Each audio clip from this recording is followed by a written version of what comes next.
Bonjour, je m'appelle Pierre Médé et je suis praticien en hypnose et en thérapie brève. J'exerce en hôpital ainsi qu'en cabinet privé sur le Dunkerquois. Aujourd'hui, je vous propose de vous expliquer le déroulement d'une séance d'hypnose pour soigner une phobie simple. Pour l'exemple, nous utiliserons une phobie des araignées. Pour commencer, nous vérifions que la phobie n'est pas d'origine traumatique. Dans le cas d'une phobie qui serait issue d'un traumatisme, il est indispensable de traiter le traumatisme en premier lieu, par exemple par des mouvements alternatifs ou le MDR. Dans le cas contraire, nous pouvons utiliser le protocole qui suit. Il faut savoir qu'il existe plusieurs méthodes pour travailler une phobie. J'ai choisi de vous parler de la désensibilisation progressive. Cette méthode consiste, dans un premier temps, à créer chez le sujet un sentiment de protection et de sécurité intense. Lorsque la personne ressent cette sécurité, nous allons la projeter en esprit vers une situation qui lui fait peur, tout en étant muni de son sentiment de protection, ce qui aura pour effet de la désensibiliser de sa peur progressivement. La première de cette étape est l'induction de l'état hypnotique. Dans celle-ci, nous allons utiliser des techniques de communication pour créer un état d'hypnose propice au traitement de la phobie. Une fois que nous avons induit l'hypnose, nous allons, dans un second temps, approfondir et stabiliser la transe hypnotique. Nous utilisons des suggestions, comme par exemple des décomptes de 10 à 0, une ouverture puis une fermeture successive des yeux, une descente d'escalier, etc. Cela aura pour effet de stabiliser l'hypnose dans la profondeur de transe souhaitée. Ici, une transe légère à moyenne est suffisante pour travailler sur le traitement de la phobie. Ensuite, nous accompagnons la personne dans un souvenir dans lequel elle se sent en protection. On appelle cela la place sûre dynamique. Dans ce souvenir, nous allons lui faire revivre l'expérience de la sécurité.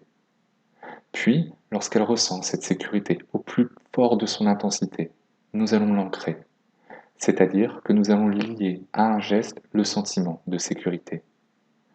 Ce geste peut être par exemple de poser sa main sur son ventre. Comme cela, à chaque fois qu'elle posera sa main sur son ventre, elle ressentira automatiquement une intense sensation de protection. L'étape suivante est la partie de la désensibilisation. Nous projetons la personne en esprit dans une situation qui la met en présence d'une araignée. Cependant, nous le faisons alors que la personne est munie de ce sentiment de sécurité, et c'est très important. Au début, l'araignée se trouvera derrière une vitre, au loin. Et les personnes qui sont sensibles aux araignées savent que cette situation est déjà génératrice de peur. Puis, lorsque la personne se sent sereine alors que l'araignée est au loin derrière une vitre, nous allons progressivement rapprocher l'araignée, toujours avec ce sentiment de sécurité, jusqu'à ce que la personne puisse toucher l'araignée sans sentir de peur. Ensuite, nous allons suggérer à la personne de se projeter dans l'avenir, maintenant qu'elle est débarrassée de sa phobie. C'est la progression dans le temps.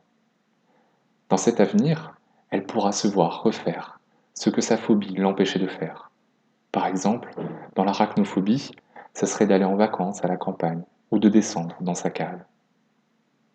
L'avant-dernière étape est l'intégration, dans l'inconscient, de tout le travail qui vient d'être fait. Cette étape sert à imprimer à l'intérieur de la personne tous les changements qui se sont produits pendant l'hypnose. Enfin, nous terminons par une sortie de transe en douceur, afin que la personne puisse revenir à l'état de veille ordinaire en conservant les bénéfices de la séance. Ce protocole peut être utilisé autant de fois que nécessaire pour que la personne arrive à se débarrasser de ses peurs. J'espère que cette vidéo a répondu à vos attentes. Pour plus d'informations sur ce que je vous propose, vous pouvez aller sur mon site internet mede-hypnose.fr ou bien aller sur mon Facebook. N'hésitez pas à me faire part de vos remarques ou commentaires éventuels. Et surtout, quelle que soit la méthode utilisée, prenez soin de vous.